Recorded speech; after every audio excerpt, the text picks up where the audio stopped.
Hey guys what's up. आज हम बात करने वाले हैं कि आप अपने जेईई मेंस के एग्जाम के अंदर अगर आप 150 मार्क्स तक स्कोर करना चाहते हैं तो उसका कंप्लीट स्ट्रैटेजी क्या रहेगी, कंप्लीट रोड मैप क्या रहेगा। इस वीडियो के अंदर मैं आपको ऐसे टॉपिक्स तीनों subject mathematics, physics and chemistry में बताने वाला हूं जो आपके लिए थोड़े से इजियर साइड पर तो रहेंगे ही रहेंगे, प्लस उनकी वेटेज बहुत ज्यादा आती है एग्जाम के अंदर। तो कोई ऐसा स्टूडेंट अगर इस वीडियो को देख रहा है जो अभी अच्छा स्कोर नहीं कर पा रहा है और फर्स्ट अटेम्प्ट में एक डिसेंट परसेंटाइल लेकर आना चाहता है तो वो इस वीडियो को जरूर पूरा देखें। और चलो वीडियो को स्टार्ट करते हैं। तो यहाँ पर आप देख पा रहे होंगे कि मैंने एक कंप्लीट पीडीएफ तैयार करी है। अब ये पीडीएफ यार मैंने अपने एक्सपीरियंस को यूज करके तैयार करी है, काफी सारे ऑनलाइन चैप्टर्स के एनालिसिस को यूज करके तैयार करी है, जिसमें वेटेज की भी बात हुई है और डिफिकल्टी ऑफ चैप्टर्स को मैंने ध्यान में रखा ही रखा है। अब इसमें हम दो कैटेगरी में स्टूडेंट्स को डिवाइड कर सकते हैं। एक जिनके यार अभी 100, 110, 120 इतने मार्क्स आ रहे हैं और उनको आने वाले 20-25 दिन के अंदर 30 से 40 मार्क्स का इंप्रूवमेंट करना है फॉर स्कोरिंग 150 प्लस मार्क्स। तो देखो यार उन लोगों के लिए पीडीएफ काफी ज्यादा काम की रहने वाली है। बट अगर ऐसे कोई स्टूडेंट्स हैं जिनके अभी 70-80 मार्क्स आ रहे हैं और उन लोगों को 150 पर अपना स्कोर ले जाना है, उन लोगों के लिए काफी डिफिकल्ट अभी रहने वाला है। बट ऐसा नहीं है कि पॉसिबल नहीं है, आने वाले टाइम में पॉसिबल पूरी तरह है। पर अगर कोई ऐसे स्टूडेंट्स हैं पर्टिकुलरली जो अभी 50, 60, 70 वाली रेंज में है और उनको अपना स्कोर 120 के भी ऊपर लाना है, उनके लिए ये पीडीएफ बहुत ज्यादा काम आएगी और आने वाले 20-25 दिन में आराम से आप कर सकते हो। Just the things that I tell you आपको वो पूरी तरह से फॉलो करनी है। चलो स्टार्ट करते हैं। सो यार यहाँ पे आप बेसिकली देख सकते हो कुछ चैप्टर्स हाईलाइटेड नहीं है और कुछ चैप्टर्स हाईलाइटेड हैं। तो जो हाईलाइटेड चैप्टर्स हैं यार वो बेसिकली वो चैप्टर्स हैं जो इजी भी हैं और उनकी वेटेज भी काफी ज्यादा है एग्जाम के अंदर। तो बेसिकली सबसे पहले आप लोगों को यही चैप्टर्स करने हैं और अगर कोई ऐसे स्टूडेंट है जिनकी तैयारी बहुत कम है उनको तो यही चैप्टर सबसे पहले करने हैं। तो उनके 100, 120 मार्क्स क्योर हो जाएंगे एग्जाम के अंदर। But before we move forward in this video I need to tell a few things. देखो यार जो भी कैटेगरी के तुम स्टूडेंट हो, चाहे आपके 100 प्लस मार्क्स आ रहे हैं या फिर आपके 60-70 के करीब मार्क्स आ रहे हैं, दोनों के लिए बहुत ज्यादा इंपॉर्टेंट है इस वक्त पे कि यार आप टेस्ट देना शुरू करो। अब टेस्ट कैसे देने हैं यार, देखो जो कैटेगरी 1 स्टूडेंट है यानी 100 प्लस मार्क्स, उनको 2 फुल मॉक टेस्ट तो जरूर देने हैं वीक में। I am not talking about previous year question papers जिनको आप मॉक टेस्ट की तरह दो, वो नहीं चलेगा। यहाँ पे आपको 2 मॉक टेस्ट फ्रेश देने ही पड़ेंगे। और जो कैटेगरी 2 स्टूडेंट्स हैं उनको भी हर संडे या हर सैटरडे एक टेस्ट देना ही देना है। और यार इन टेस्ट का एनालिसिस भी उतना ही ज्यादा इंपॉर्टेंट है। अब ये तो बात हो गई फुल मॉक टेस्ट की, पर हमारे लिए बहुत ज्यादा जरूरी है कि जब हम कोई चैप्टर को तैयार कर ले तो उसके भी क्वेश्चंस का टेस्ट दे, ताकि हमारी एक्यूरेसी और प्रिपरेशन का लेवल पता चले। उसके लिए आपको ये किताब बहुत ज्यादा हेल्प करने वाली है, जो कि है दिशा पब्लिकेशंस की एनटीए जेईई मेन 101। ये किताब आपकी स्पीड को इंप्रूव करने में बहुत हेल्प करेगी, आपके एक्यूरेसी को बहुत ज्यादा इंप्रूव करने में हेल्प करेगी और आपके स्कोर को भी इन द लास्ट मोमेंट एक बढ़िया इंक्रीज देगी। इस बुक के अंदर आपको 87 चैप्टर वाइज टेस्ट मिल जाते हैं, यानी कि हमारे जो 87 टोटल चैप्टर्स हैं जेईई के सिलेबस के, उन सभी के पार्ट टेस्ट आपको यहाँ पे मिल जाएंगे। प्लस आपको 12 subject wise full mock test भी मिल जाते हैं, यानी कि अगर आपको फिजिक्स के पूरे सिलेबस का टेस्ट देना है तो आप उसका भी टेस्ट दे सकते हैं। केमिस्ट्री, मैथ्स ऐसे ही करके आप फॉलो ऑन कर सकते हैं। प्लस आपको 2 मॉक टेस्ट भी मिल जाते हैं और अगर किसी स्टूडेंट को 10 ऑनलाइन मॉक टेस्ट भी देने हो, यानी कि आपका पूरा टेस्ट सीरीज का काम ये बुक कर देती है। वो 10 मॉक टेस्ट आप यहां से स्कैन करके अवेल कर सकते हैं। जैसे कि अगर आप यहां पे देख सकते हो, अगर आप फिजिक्स के चैप्टर 1 का टेस्ट देते हो तो यहां पर आप रिस्पॉन्स ऐड कर सकते हो अपना, और इन दी एंड जाके आप सॉल्यूशंस में से 100% डिटेल सॉल्यूशंस में से उनको चेक भी कर सकते हो और यहां पर अपना स्कोर भी लिख सकते हो।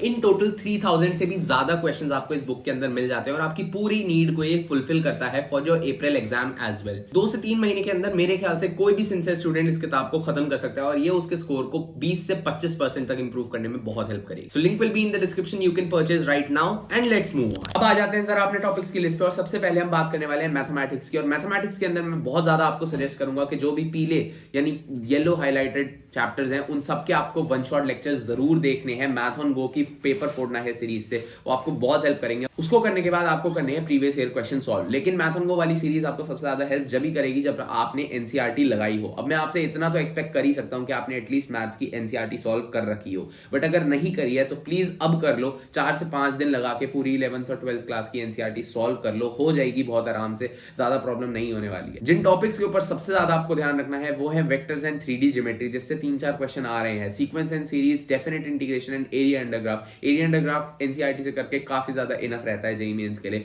फिर differential equations, matrices and determinants and mathematical reasoning and stats, पूरा एक दिन का टॉपिक है सिर्फ ये दोनों चैप्टर मिला के। और straight lines and circles and inverse trigonometric function. इसके अलावा कोनिक सेक्शन प्रोबेबिलिटी और लिमिट्स एंड डेरिवेटिव्स भी आप कर सकते हो, जिससे आपके काफी सारे क्वेश्चन बन जाएंगे। टोटल देखा जाए तो 20 क्वेश्चन यहाँ पे बन जाते हैं। अगर कोई स्टूडेंट 80% एक्यूरेसी के साथ भी सॉल्व करता है, टोटल आपके पास 30 क्वेश्चंस पेपर में आते हैं, उसमें से अगर आप 15 भी कर लेते हो तो आप आराम से 60 मार्क्स मैथ्स के अंदर स्कोर कर सकते हो। बहुत बड़ी बात नहीं है, इन टॉपिक्स पे ज्यादा ध्यान रखना है, बाकी सबको साइड कर दे। फिजिक्स की बात करें तो यार यहाँ पे एनसीईआरटी को आपको ज्यादा भाव नहीं देना है। अगर थ्योरी पढ़नी है किसी चैप्टर की तो एचसी वर्मा से आप पढ़ सकते हो, और अगर थ्योरी के बाद आपको थोड़ी सी एप्लीकेशन सीखनी है तो आप वन शॉट लेक्चर्स देख सकते हो। अगर वन शॉट लेक्चर्स जानने हैं कि कहां से देखने हैं तो मैंने वीडियो बनाई है, आई बटन में आपको दिख जाएगा। यहाँ पे तो सबसे ज्यादा फोकस जिन चैप्टर्स पे रखना है वो होने वाले हैं करंट इलेक्ट्रिसिटी, जिससे 2-3 क्वेश्चन आते हैं, एसी सर्किट्स जो कि एक बहुत आसान चैप्टर है, यहां से 1-2 क्वेश्चन आ जाएंगे, और सेमीकंडक्टर्स जो कि पूरा का पूरा थ्योरेटिकल चैप्टर है, जिसके लिए मैं सजेस्ट करूंगा कि एनसीईआरटी पढ़नी चाहिए,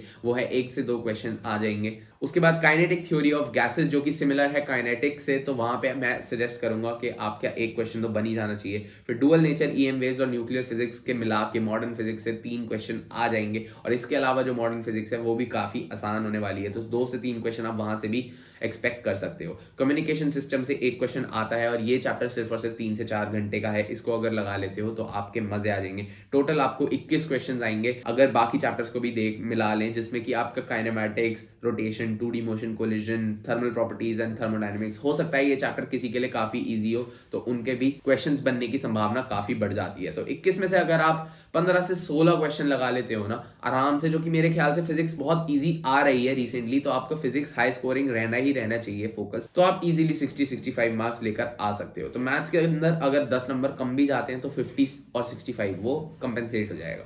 अब अगर बात करें केमिस्ट्री की, तो केमिस्ट्री के अंदर नंबर ऑफ टॉपिक्स थोड़े से ज्यादा होते हैं, बट फिर केमिस्ट्री हाई स्कोरिंग भी होती है, और केमिस्ट्री के अंदर सबसे ज्यादा आपकी बाइबल तो है ही एनसीईआरटी, तो एनसीईआरटी को सॉल्व करना जरूर बनता है। बट उसके अलावा अगर किसी चैप्टर के अंदर, खासकर ऑर्गेनिक केमिस्ट्री और फिजिकल केमिस्ट्री के चैप्टर्स के अंदर क्लैरिटी चाहिए, तो वन शॉट लेक्चर्स आप देख सकते हो। तो जीओसी जो होने वाला है काफी ज्यादा हाई वेटेज रहता है, बट किसी स्टूडेंट को ये थोड़ा डिफिकल्ट लग सकता है, बट मैं सजेस्ट करूंगा कि जीओसी पे आप काम कर लें।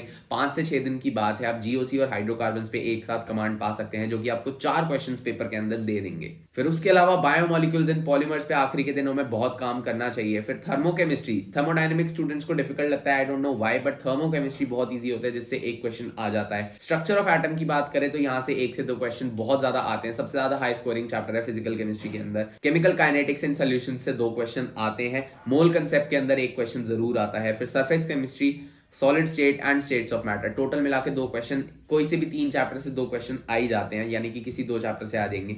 फिर डीएनएफ ब्लॉक की बात करें तो यार डीएनएफ ब्लॉक से आपका क्वेश्चन आता है, और पीरियोडिक प्रॉपर्टीज से भी आपका 1 क्वेश्चन आ ही जाता है। तो पी ब्लॉक भी देखें तो पी ब्लॉक थोड़ा सा लो वेटेज जा रहा है फ्रॉम द प्रीवियस ईयर, जिसमें हम 15 to 17 ग्रुप की बात कर रहे हैं। फिर मेटलर्जी से भी 1 क्वेश्चन आ जाता है, तो किसी स्टूडेंट को मेटलर्जी हो सकता है आसान लगे, किसी को मुश्किल लगे, तो जिसके लिए भी इनऑर्गेनिक थोड़ी सी आसान है वो इन चैप्टर्स पर ध्यान दे।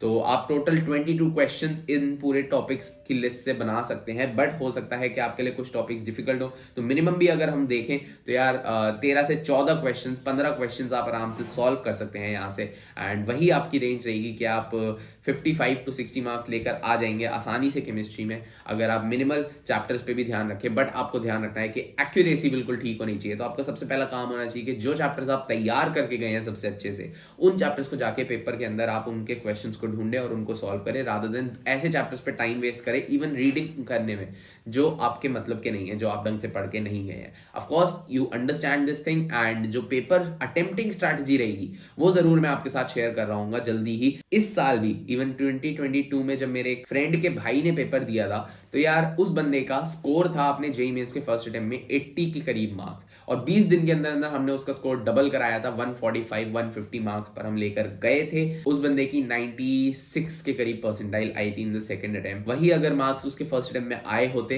तो उसकी परसेंटाइल 97 के करीब, 98 के करीब होती। तो now you understand the value of your first attempt. तो keep working hard and study hard for this exam. So that's it guys, thanks for watching this video. I hope ये वीडियो आपको help करेगी, and इस video को अपने दोस्तों के साथ शेयर करना, चैनल को जरूर सब्सक्राइब कर लेना, क्योंकि 2023 के जेईई कंटेंट के लिए आपके लिए चैनल बहुत ज्यादा हेल्पफुल रहने वाला है। वीडियो को लाइक कर देना, एंड कमेंट बिलो करना आप कितना स्कोर टारगेट कर रहे हो इन योर जेईई मेंस 2023। आपकी प्रिपरेशन कैसी है? Let me know in the comment section below. Paper फोड़ना है। Thank you for watching, peace out, bye bye, all the best.